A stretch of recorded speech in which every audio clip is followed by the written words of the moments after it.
쿠땡이나 뭐 네이버 뭐 카드를 등록을 하잖아요. 보고 결제되죠. 싹 하면 그냥 결제가 되는 거야. 결제를 쉽게 한다는 것 자체가 그 판매자가 돈 벌기가 편리한 거지. 그러면 거의 1억을 항상 모으라고 말씀을 하시잖아요. 직장인들은 몇 년 안에 1억을 모아야 된다고 보세요? 1억이라고 말한 이유가 있어요, 제가. 아마 제가 1억 만들기나 1억 모으기 얘기는 거의 처음 한 걸로 알고 있는데 1억이라는 그 키워드가 그만큼 중요한 이유는 여러분들이 아무리 힘든 일이 있어서 쓰러지더라도 목표가 있어야 일어날 수 있기 때문에 1억이라고 말을 한 거거든요. 근데 이제 1억이 주는 것이 여러 가지가 의미가 있잖아요. 1억이 어떻게 보면 자본소득으로의 첫 번째 단계니까 1억을 만들 때 가장 중요하게 생각을 해야 되는 게 뭐냐면 일단 시작을 해야 된다는 거예요. 시작을 해라. 근데 저축을 시작해라? 많은 분들이 시작 자체를 안 하는 거야. 금액에 눌려가지고. 나보고 1,000만 원 모아라, 2,000만 원 모아라 하면 해볼 텐데요. 1억이요? 제가 월급이 250인데 이러면서 안 하는 거야. 그래서 제가 무슨 생각을 했냐면 이런 생각을 했어요. 저축을 점진적으로 해보자. 무슨 뜻일까요? 뭐 이번 달은 50, 다음 달은 60, 뭐 그렇죠. 이렇게요. 그러니까 어떻게 하냐면 이렇게 하는 거죠. 제가 1억 모으는 방법 중에 일반적인 직장인들이 가장 많이 도전하는 방법이 5년에 1억 만들기예요. 제가 이제 많이 얘기하는 거예요. 네. 5년에 1억.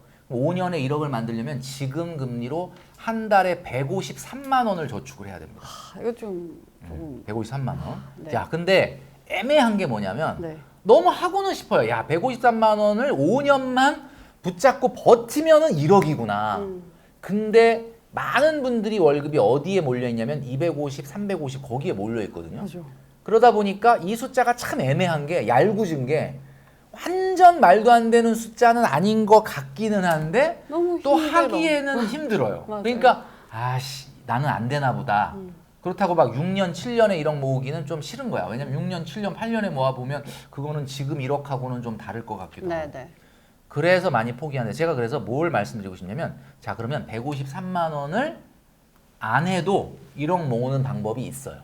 있어요? 어떻게 있는데 모을 수 있나요? 네. 이것도 5년에 1억 모으는 건데 첫 달에 153을 하지 마시고 128만 원을 하세요. 자 그러면 153보다는 어때? 한결 느낌은 나아졌죠. 128은 좀 그래도 뭐 적은 돈은 아니지만 확실히 좀 적어 보이긴 하죠. 128. 그럼 128만 원을 1년을 하고 나면 네. 이제 4년 남은 거잖아. 네. 욕심이 솔직히 조금 생기죠. 내가 이제 야 5분의 1 왔구나. 그럼 그 다음 해에는 월급이 조금 오를 수도 있잖아요. 그죠? 조금 오를 수도 있죠. 그러면 저축을 12만 8천 원짜리를 하나 더 하는 거야. 정확하게 10%만 더 올려서. 하자는 거지. 힘들 수는 있는데 내가 1억을 위해서 첫 달에 첫 해에는 128만 원 하고 그 다음에 얼마라는 거야? 12만 8천 원짜리 저축을 하나만 더 하자 이거지. 그 하나만 더 하는 게 내가 첫 해 했던 저축의 딱 10분의 1입니다. 그럼 10%는 여러분 어때요? 10% 만만하다고 보긴 어려우나 그래도 10%는 내가 더 할 수 있지 않을까? 내년에는 내가 월급이 올라갈 수도 있고. 자, 3년 차 때는 그러면 12만 8천 원은 저축을 4년만 하면 되는 거예요, 걔는. 그다음에 이제 3년 차가 됐을 때는 다시 10%인 12만 8천 원을 더 하는 거죠. 자, 요렇게 하면 여러분 딱 느끼기에 5년 차까지 매년 그냥 뭐 10만 원 돈 정도만 적금을 하나 새로 더 하면 5년 후에 정확하게 1억이 됩니다. 처음에 153만 원 5년을 넣어라 이거보다는 솔직히 조금 마음이 한결 편하고 일단 시작을 할 수가 있다. 제가 이제 항상 얘기하는 게 네. 시작이 중요하다. 우리 MZ들의 가장 그 강박이 뭐냐? 가다가 그만두게 되면 어떡해요? 가다가 못하면 어떡해요? 끝까지 못 해내면 어떡해요? 라는 강박이 있거든요. 그런 강박 가지실 필요 없어요. 왜냐? 시작이라는 거는 반드시 끝이 있는 게 아닙니다. 시작했다가 포기해도 돼요. 그럼 다음에 다시 시작하면 돼요. 그죠. 그러다 보면 언젠가 할 수 있는 거거든요. 그래서 중요한 거는 여러분 128만 원으로 해보는 건 어떠냐. 네. 그리고 매년 10%는 내가 그걸 못 올리겠냐 생각을 하고 하면 5년 후에 1억이 만들어질 수 있습니다. 전 그래서 이것도 궁금한데 1억을 모으면 어떻게 해야 돼요? 그렇죠. 이게 또 이제 많은 질문 중에 하나입니다. 1억 모으면 그 다음에 어떻게 해야 되냐, 그 다음에 뭐 해야 되냐라고 많이 물어보신다는 거죠. 근데 저는 그분한테 말하고 싶어요. 1억 모았느냐? 그럼 그분이 뭐라 하냐면 아직은 안 모았는데 1억 모았다 치고 그 다음에 어떻게 해야 되냐 이걸 말하는 거예요.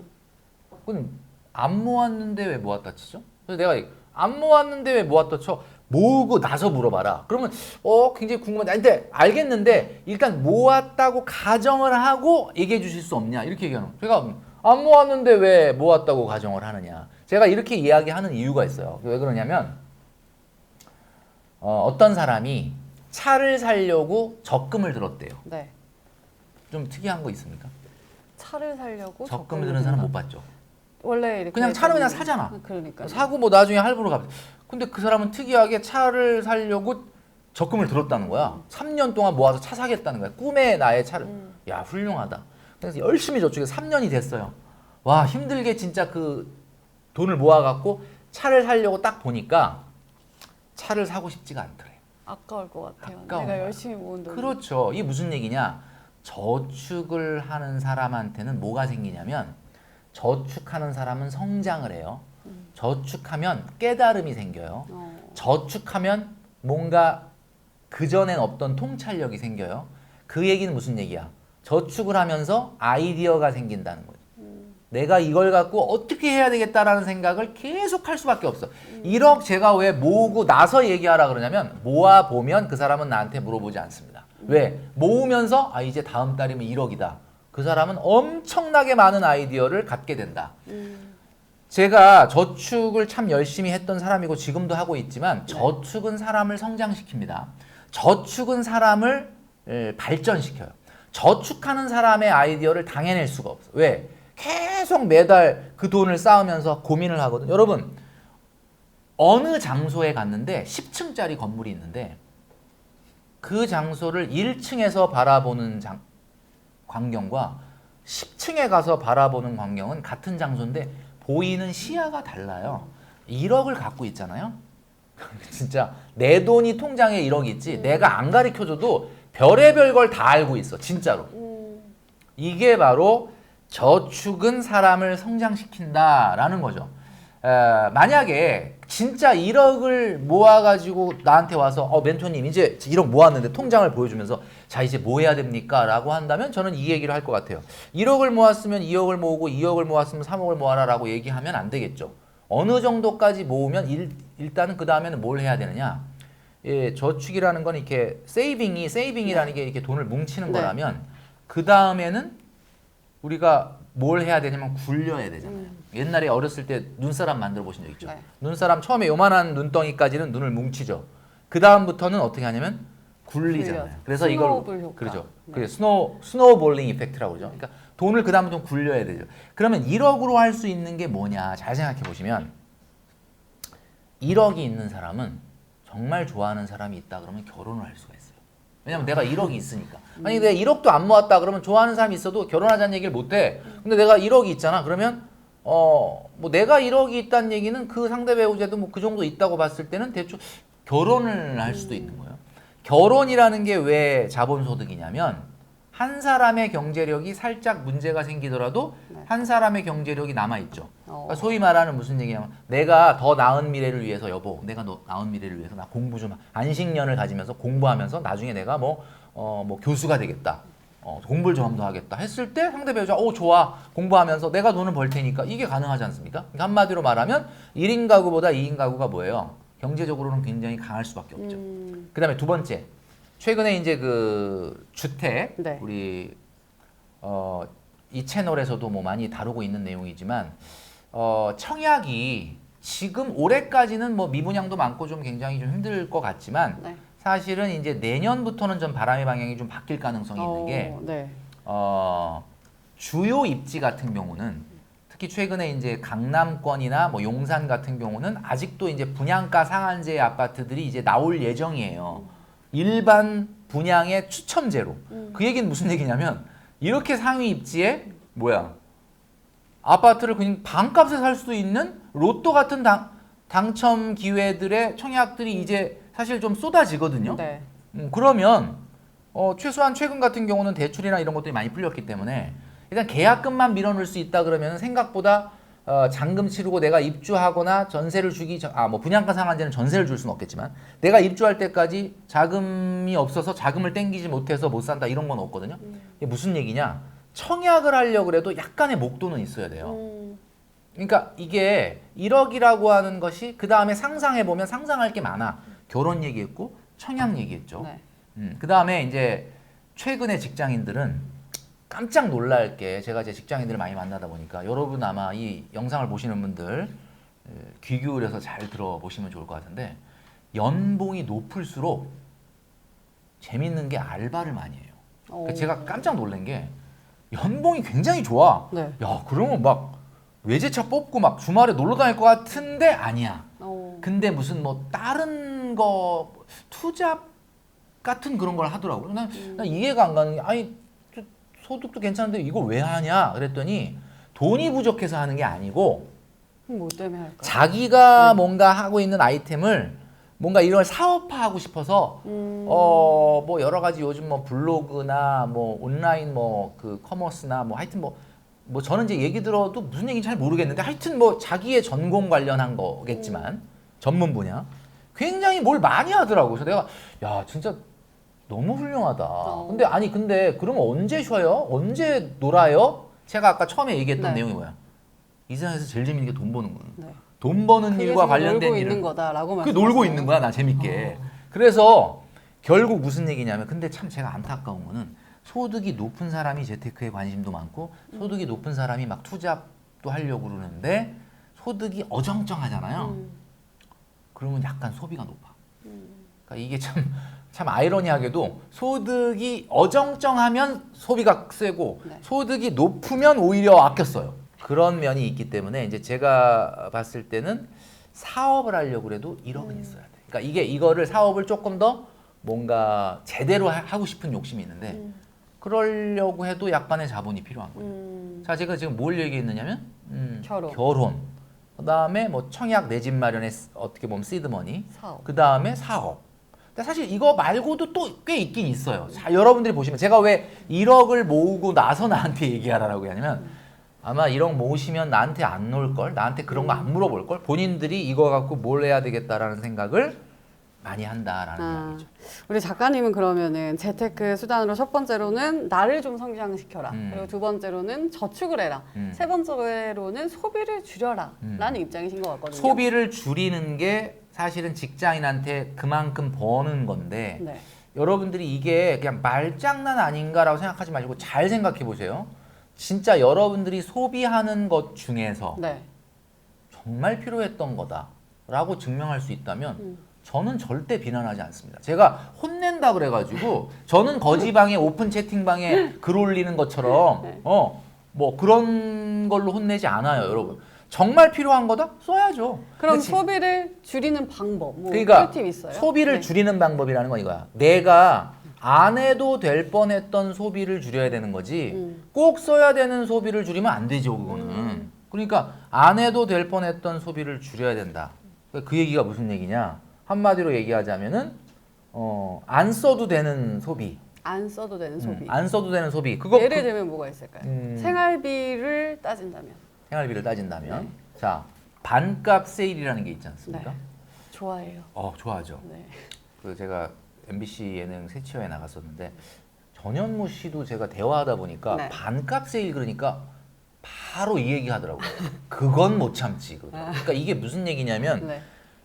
뭐 이 세상에 어떤 건지 모르겠지만 반값 할인한다는 건 그럼 사야 되는 거 아니냐라고 생각하는데 합리적인 게 아닌가? 잘 보시면 네. 그게 나한테 정말 필요한 거였는데 반값 세일을 마침 만난다면은 합리적인 소비일 수 있는데 이 세상에는 사실은 사놓고 보면은 그렇게 생각보다 또 필요하지도 않았던 물건도 많기 때문에 불필요한 물건이었다면은 안 사면 100% 세일이에요. 그죠? 네, 그러니까 이게 네. 무슨 얘기냐면 안 사도 될 뻔한 거를 내가 잘 참았다면 그 부분만큼 번 거예요. 수익률 1% 올리는 것보다 쓸데없는 돈 안 쓰면 그게 수익률 100%라고 제가 국민영수증에서 얘기했는데 네, 오. 그 말이 장난이 아니라 진짜 맞는 얘기예요. 잘 보세요. 쓸데없는 돈 안 쓰면 그 돈만큼 오늘 수익률이 올라간 거야. 자, 그러면 이게 돈 버는 거지. 뭐가 돈 버는 겁니까? 여러분, 직장 생활하는 분은 이게 돈 버는 건데 이거에 관심을 가지셔라.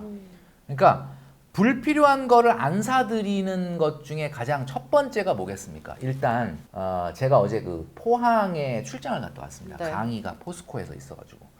근데 이제 강의 시간이 임박을 해가지고 그분이 이제 뭐 택시 타고 한 20분이면 오실 거예요? 해서 나는 이제 딴 일 보다가 조금 딴 데 돌아다니다가 탈라 그러는데 택시가 안 잡히는 거야.